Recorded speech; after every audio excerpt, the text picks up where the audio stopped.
What's up, guys? It is Monday, October 17th. It's 11:38 a.m. and this is the newsletter. So I came across this on Twitter, I believe it was last night, and I started putting some connections together, and it goes with the narrative that we've been going with for the past couple of videos, and that's a new gold standard and having a digital currency be backed by gold and have that digital currency be liquid and able to be transportable while still maintaining that sound money principle of having a gold backing. So a digital drive to reform the $11 trillion global gold market. The World Gold Council has a plan to make trading more liquid, starting with the $500 billion in gold bars beneath London. Critics say it will meet stiff resistance. So let's see what's in the article. And it seems like this is gated off, but you know what? I'm just going to sign up. All right, we're in. So trading on one of the world's oldest markets depends on a network of high security vaults located underneath Greater London. Therefore, some 50,000 gold bars, each worth more than $650,000, change hands every day among the four big banks in charge of processing transactions. The system, which includes some $500 million worth of gold stored in locations, have been trundling along with little change for most of the past 2 decades. David Tate, who heads the World Gold Council, the main lobby group for miners of the metal, thinks it's time for an overhaul. The former investment banker is trying to push through changes he hopes will significantly increase demand, including a database using blockchain technology to keep track of almost every gold bar in the world. Once that's up and running, he says it should be possible to create a digital token backed by physical gold that can be more easily traded. This is so hype, guys. Like, everything for the past years now that's been rumored, speculated, is now like, bam, right in your face. It's public knowledge now. But we're the ones that know because we're looking for it. Many people aren't looking for this stuff.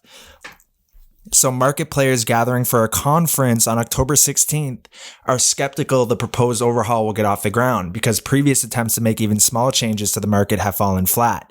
But the package of changes dubbed Gold 24/7 has taken on fresh urgency. Post-financial crisis banking reforms began to affect gold this year after market participants were unable to prove that the asset could easily be traded in stressful times. The new rules in effect made it more expensive for banks to hold bullion, compressing the already meager returns they make trading the commodity and raising concerns the market will shrink. And in the past decade, gold has faced growing competition from cryptocurrencies for the attention of investors looking for alternatives to stocks, bonds, and cash, with some boosters even calling Bitcoin digital gold. He said that digitalization will make a wider range of investors comfortable holding the metal. There's a plethora of industries, let alone institutions out there, who haven't gone near this product in the past. They'll have the opportunity to do that if they get this right. Retail investors struggle to access the gold market directly, like many physical commodities. It's subject to different standards in different places. London uses 400-ounce bars for its trading, while popular COMEX futures, we learned about COMEX in the last video, traded in the US use 100-ounce bars. But even the smaller version will set you back more than $160K, so most retail investors must instead buy smaller bars and coins from dealers, often at large premiums. He thinks creating tokens that are easily exchangeable for physical bullion could solve that problem. The concept of a tradable asset that represents ownership of a metal held in a vault somewhere isn't new. The council in 2004 helped launch a gold-backed exchange-traded fund, SPDR Gold Shares, that currently holds $50 billion in assets. But retail investors generally can't swap ETF shares for the actual metal. That's only for large institutional investors who help maintain the market for the shares. There's also gold-backed crypto stablecoins, but they failed to gain much traction. So he's talking about, why don't we create this digital token that is backed by the gold sitting in the vaults in London, and that is, you can redeem that token for the actual physical metal and take delivery of it. Crazy times, man. But he said the team envisions would need the backing of the entire market, from Wall Street banks to the Indian and Chinese authorities who run the top consumer markets. In the meantime, a blockchain ledger that tracks gold bars could help reassure buyers of their origin and purity while helping to fight money laundering. The main hurdle will be persuading the market's big players to embrace a project that risks eroding their dominance. Trading of gold futures on the LME exchange was shelved this year because JP Morgan and HSBC, the two biggest banks involved in processing transactions, declined to get involved. Many of the big players in London like the current setup, but I know a lot of people within the market are not satisfied with how it trades. He says he would prefer a system with greater transparencies. Others argue that the whole point of gold is its physical presence, so digitalization is doomed to fail. Form and location do matter. The problem with any tokenization is you're abstracting the asset because what you now own is the token. So this guy who took over the council in 2019 has firsthand experience of the current setup's weaknesses. He shut down the commodity trading desks at Credit Suisse in 2014 because it was easier and less risky to get returns from other asset classes. We need to attract more people to clearing, to the market, and defending turf is the wrong way of doing it. I don't think the historic dependence on the status quo is going to be here in the future. So the project is starting with a program to ensure the integrity of gold bars running with the London Bullion Market Association, which uses blockchain technology to monitor supplies. Pilots involving 30 participants, including miners, refiners, and banks, have just concluded. Last year, a working group set up by the UK government, banks, and investors recommended policies to make trading on the London gold market more transparent. We got the unanimity amongst all the banks, no exceptions, that it could be better. They have to change, and there has always been a realization around the table that the market will grow as a consequence. Huge, huge stuff. A lot of things happening. Like that pilot that just ended, and like they've already been using blockchain technology to monitor supplies, the LBMA. Wow. Like a lot of key things that haven't been seen before right there. And then, so we go to the World Gold Council website, and I believe and it says central bank digital currencies and gold. This was released November 18, 2021. And the executive summary: together with our partners at OMFIF, which is a huge consortium, we have written a report on the development of central bank digital currencies and the implications for the gold market. CBDCs can potentially enable a wide range of new features. Money can become programmable, allowing policymakers to incentivize certain spending behaviors that can optimize economic impact or address social concerns. The trackable nature of CBDCs can also help deter financial crimes. The ability to easily deploy helicopter money may also spark concerns about inflation. This is why we want to hold the assets that aren't central bank digital currencies, because they're straight up saying right here that it can be programmable, allowing the policymakers to incentivize people that spend the way that they want to and punish the people that spend in the ways that they don't want. And they say the trackable nature of it can also help deter financial crimes. But what if they want to set up it to help deter social crimes or political crimes, in a sense, and in the sense not of crime, but stopping people from spending money on certain political parties that they don't want you to, or social programs that they don't want you to. So very scary times that we're headed in as far as that goes. That's why by buying these assets that we are, these digital assets that are going to power the central bank digital currencies, then we're good, you know? So the ability to easily deploy. All right. So these changes may fundamentally alter the relationship between individuals and money, which may in turn influence the usage of gold as a financial asset. This report will examine the potential paths which CBDCs might take and their impact on gold as well. While the possibilities that we explore are all speculative, this report can serve as a starting point for thinking about the wider impact of CBDCs on our relationship with money.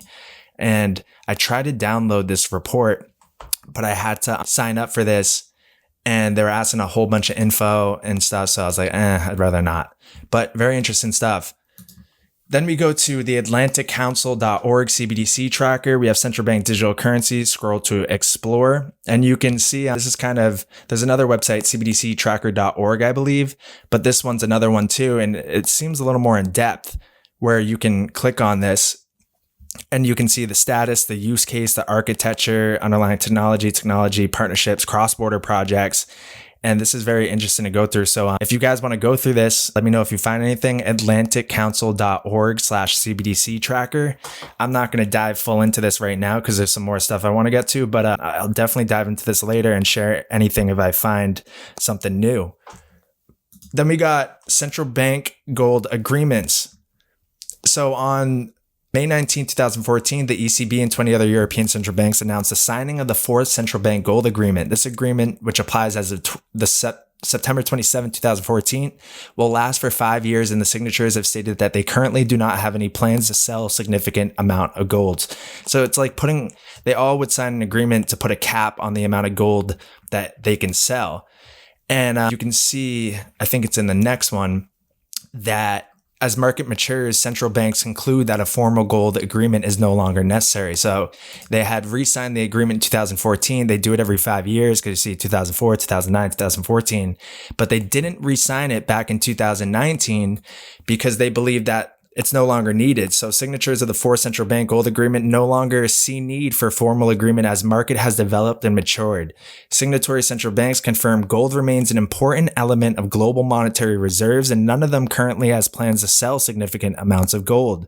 So the ECB and 21 other central banks that are signatories of the central bank gold agreement have decided not to renew the agreement upon its expiry in September 2019.